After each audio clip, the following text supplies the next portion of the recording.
I want to get into this tiny houses story in just a moment after we talk to Walt. Hi, Walt. Hey, how you doing, Colin? I'm good.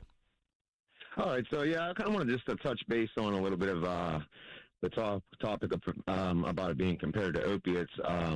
Before I start saying anything, I am in recovery from heroin. I have 10 years clean. I've turned my life around. I have my own business and everything now. But what I kind of wanted to touch on is being in that lifestyle for so long and seeing every side of it. I've been to 7 rehabs. I've been to ACJ, Allegheny County Jail, numerous times. Gambling was hand in hand in every situation. Now, I luckily never went into that. I got one of those free $100 things that FanDuel offers before, and I put that money right back into it because that's just what I do. It's genetically, in my opinion, and I believe it's been proven as well from what I was taught at least.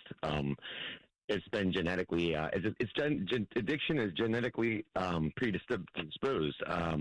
Both my parents were addicts. I was in something that Mercy did whenever I was a child, because my dad had DUIs and they did all these weird tests on me to kind of like test on the genetic aspect of it. But they tell you that in rehabs and everything now too. And I believe that because my daughter's 10 and I see a lot of me in her and in the way I was and her addictions and her compulsions. So, it's not that I say I think you should be compassionate, because even in recovery, I'm only compassionate to a certain degree. At one point in time, those people that are in active addiction, no matter what it is, and gambling is an addiction, to some, there's people that can go and get high and never do it again, or only do it on weekends. I mean, it is very person dependent, and some people can do it.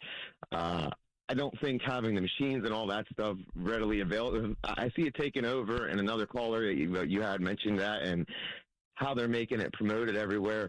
I mean, it would be like promoting drugs everywhere. They promote the opiate epidemic.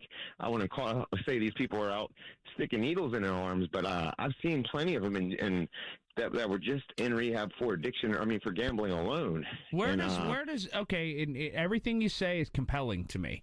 Although I don't agree with a lot of it, it's compelling. Okay. Where does personal responsibility fold into everything that you just said? Okay, absolutely. So, person involved. I'm not saying that people. Believe me, I'm not trying to be like this advocate. No, I know you're not. Yeah. I just know that you have a multi-layered sort Absolutely. of argument, and it's not an argument. You and I can differentiate on things, Absolutely. and we still walk away from this, and we're friends, and we talk friendly about it. Okay, without a doubt, yeah. Somebody yells and screams at you and says you're wrong. It's just a matter of opinion. That's like the way I like to run a radio show, and the way I like to live my life. We can disagree on things and walk away from it and say, hey, that's cool. You just think a different way.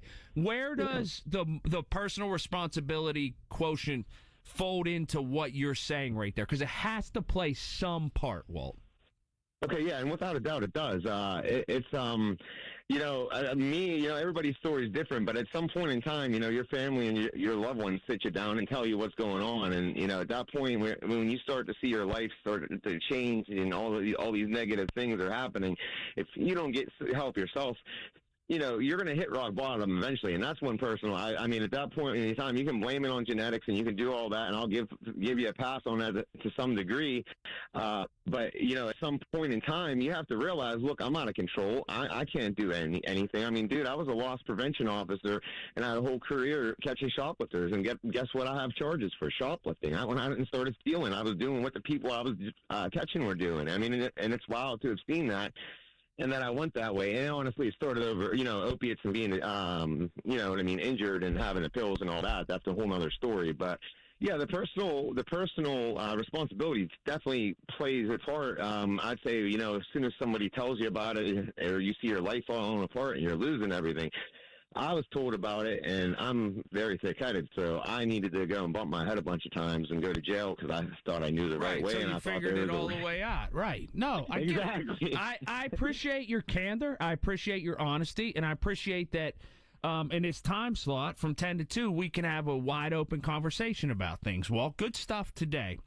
And that's all it really is. That's all it really is just being honest with people, and I appreciate that. I do want to get into this tiny homes situation downtown. Are you for it or are you against it? I'm going to outline it, and let's go over that. Good stuff from Walt. I love having discussions like that, and I love people, again, being candid, open, and honest. Time for traffic now. PJ Fitzpatrick.